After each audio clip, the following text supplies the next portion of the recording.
جہاں تک افغان مہاجرین کے حوالے سے گورنمنٹ کی پالیسی کا تعلق ہے، ہم نے بار بار اس پالیسی کا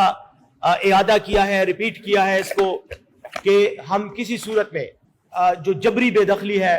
اس کے ہم مخالف ہیں اور ہم اس کو کسی صورت ایکسیپٹ نہیں کرتے۔ ہم وفاقی حکومت کی یہ پالیسی کہ افغان مہاجرین کو جبری یہاں سے بے دخل کیا جائے، ان کو بے عزت کیا جائے، ان کے خلاف طاقت کا استعمال کر کے ملک سے نکالا جائے، یہ نہ صرف اسلامی شریعت کی خلاف ورزی ہے بلکہ یہ بین الاقوامی انٹرنیشنل لا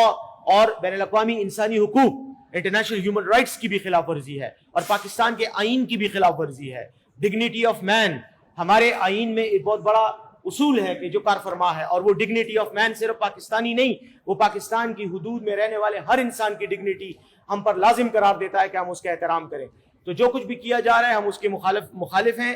ہم نے افغان مہاجرین کو ہر ممکن سہولت فراہم کرنے کی بھی کوشش کی ہے، کر بھی رہے ہیں۔ آپ کو پتہ ہے کہ جو مختلف سینٹرز ہم نے بنائے ہیں وہ انہی کی سہولت کے لیے ہیں، جہاں پر ان کو رہائش اور دیگر معلومات اور فیسیلیٹیشن دی جا رہی ہے۔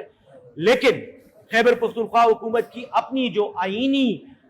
حدود ہیں ہم ان کا تجاوز نہیں کر سکتے۔ یہ معاملہ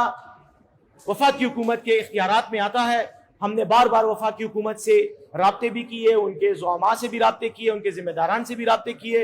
اور ان کو فارملی اور انفارملی دونوں طریقوں سے بتایا گیا کہ اس پروسیس کو سٹاپ کریں۔ اور خصوصی طور پر گزشتہ دنوں افغانستان میں جو زلزلہ آیا جس سے ہزاروں افراد جاں بحق ہوئے، اس مصیبت کی گھڑی میں ہم نے بار بار کہا کہ افغانستان پر لاکھوں لوگوں کا بوجھ ڈالنے کی بجائے ان کی مدد کی جائے، نہ کہ اس وقت ان کی پریشانیوں میں اضافہ کیا جائے۔ لیکن بہرحال یہ پاکستانی حکومت کی پالیسی ہے، باوجود اختلاف کے، چونکہ ہم ایک آئینی